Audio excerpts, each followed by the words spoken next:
ಸಹಿಸ್ಕೊಂಡು. ನೀವು ಇವಾಗ ನಿಮ್ಮ ಧೈರ್ಯನ ತೋರಿಸ್ಬೇಕು ಅಂತಂದ್ರೆ ನೀವೇನು ಮಾತಾಡಲೇಬೇಕು ಅಂತ ಏನಿಲ್ಲ. ಅವ್ರು ಹೋಗಲು ಅಂತಂದ್ರೆ ನೀವು ಹೋಗಲು ಅಂತ ಅನ್ಬೇಕಾಗಿದ್ದಿಲ್ಲ. ನೀವು ಜಗದೀಶ್ ಅವ್ರಿಗೆ ಮಾಡಿದ್ರಲ್ಲ ಮಿಮಿಕ್ರಿ, ಅದು ಅಲ್ಟಿಮೇಟ್ ಇತ್ತು. ಆ ಥರ ಮಾಡಿದ್ರು ಸಾಕಾಗಿತ್ತು.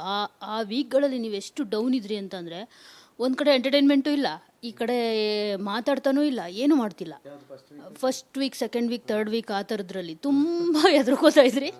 ಮೈನ್ ಅಲ್ಟಿಮೇಟ್ ಆಗಿದ್ದಿದ್ದು ಅಂತಂದರೆ ಅವ್ರಿಗೆ ಮಿಮಿಕ್ರಿ ಮಾಡಿದ್ರಲ್ಲ, ಅವ್ರು ಏನೇ ಡೈಲಾಗ್ ಹೊಡೆದ್ರು ನೀವು ಎಗ್ರೋದು ಅದು ಚೆನ್ನಾಗಿತ್ತು. ಆ ಥರ ಮಾಡಬೇಕು ಅಂತ ಹೇಳಿ ಅದ ನೋಡಿ, ಅದನ್ನು ಕೂಡ ಮಾಡಬೇಕು ಅಂತ ಮಾಡಿದೆ.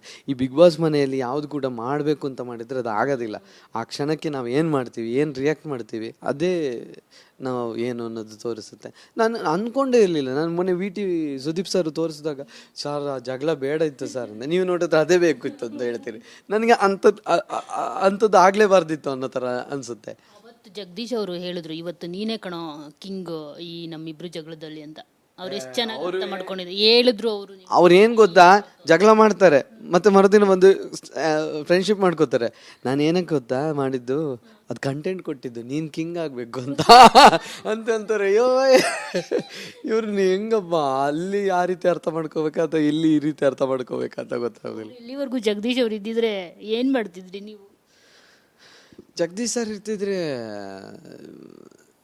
ನಾನು ಡೇ ಒನ್ನಿಂದ ಅವರ ಒಂದು ಏನಿದೆ ಜಗಳ ಏನಿದೆ ಅದಕ್ಕೆ ನಾನು ವಿರೋಧ ಮಾಡ್ತಿದ್ದೆ. ಅವರು ಎಲ್ಲರ ಬಗ್ಗೆ ತಿಳ್ಕೊಂಡಿರೋ ರೀತಿಗೆ ನಾನು ಅವ್ರ ಹತ್ರ ಸುಮಾರು ಹೇಳಿದ್ದೀನಿ, ಸರ್ ಈ ಥರ ಇಲ್ಲ ಸರ್, ನೀವೇ ಅನ್ಕೋತಿದ್ದೀರಿ ಅಂತ. ಅದರಿಂದ ಅವರು ಬೇರೆ ಆಗ್ತಿದ್ದಾರೆ ಅನ್ನೋ ಥರ ನಾನೇ ಹೇಳ್ತಿದ್ದೆ. ಬಟ್ ಅದನ್ನು ಬಿಟ್ಟು, ಅದು ನನಗೆ ಇಷ್ಟನೇ ಇಲ್ಲ ಅವ್ರದ್ದು ಜಗಳ, ಆ ಕೋಪ, ಅದನ್ನೇನೋ ಸಿಟ್ಟಲ್ಲಿ ಏನೇನೋ ಮಾತಾಡೋದು, ಅದು ಇದು, ಅದನ್ನು ಇವಾಗಲೂ ನಾನು ಒಪ್ಪಲ್ಲ. ಬಟ್ ಆ್ಯಸ್ ಎ ಒಬ್ಬ ಫ್ರೆಂಡಾಗಿ ಆ ಒಂದು ಮುಗ್ಧತೆ ಇತ್ತು ಅವ್ರ ಹತ್ರ. ಏನೋ ಒಂದು ತುಂಟತನ ಅಷ್ಟು ನಾನು ಅದನ್ನು ಕೇಳ್ತಿದ್ದೆ, ಸರ್ ನೀವು ಹೊರಗಡೆ ಹೀಗಿರ್ತೀರ, ಹೊರಗಡೆ ಇಲ್ಲವೇ ಇಲ್ಲ ಅಂತ.